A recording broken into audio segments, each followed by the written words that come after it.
দক্ষিণ এশিয়ায় ভারতের দাদাগিরি মানব না বলে হুঁশিয়ারি দিয়েছে পাকিস্তান। দেশটির নতুন ফিল্ড মার্শাল সৈয়দ অসীম মুনির এই হুঁশিয়ারি দেন। শুক্রবার পাকিস্তানের সংবাদ মাধ্যম দ্য এক্সপ্রেস ট্রিবিউনের এক প্রতিবেদনে এ তথ্য জানানো হয়েছে। অসীম মুনির বলেন, দক্ষিণ এশীয় অঞ্চলে ভারতীয় আধিপত্য পাকিস্তান কখনোই মেনে নেবে না। দুই দেশের মধ্যকার যুদ্ধবিরতির মধ্যে সার্বভৌমত্বের বিষয়ে তার দেশের অবস্থান পুনর্ব্যক্ত করে তিনি এ হুঁশিয়ারি দেন।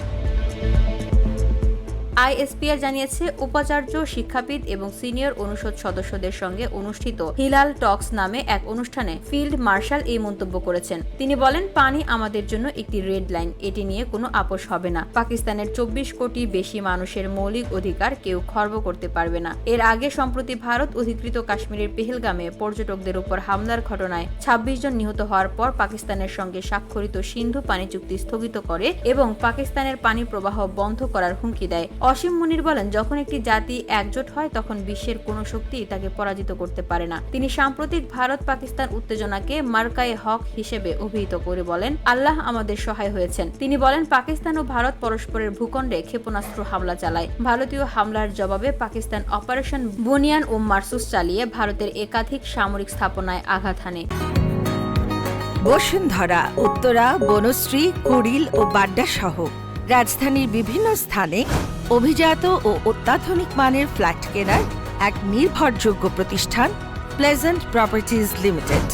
তাই আপনার স্বপ্নের আবাসনের জন্য আজই যোগাযোগ করুন। Pleasant properties limited, where destiny matches eventually.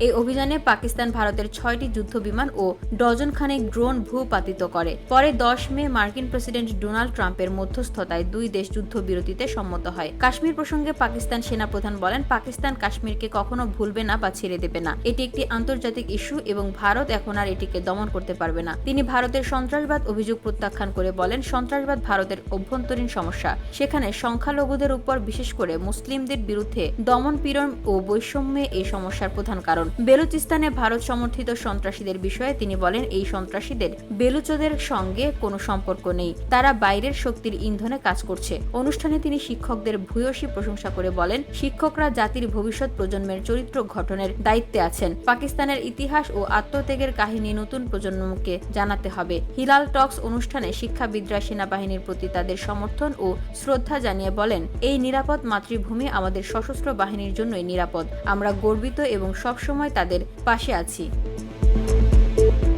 VOD Bangla news desk.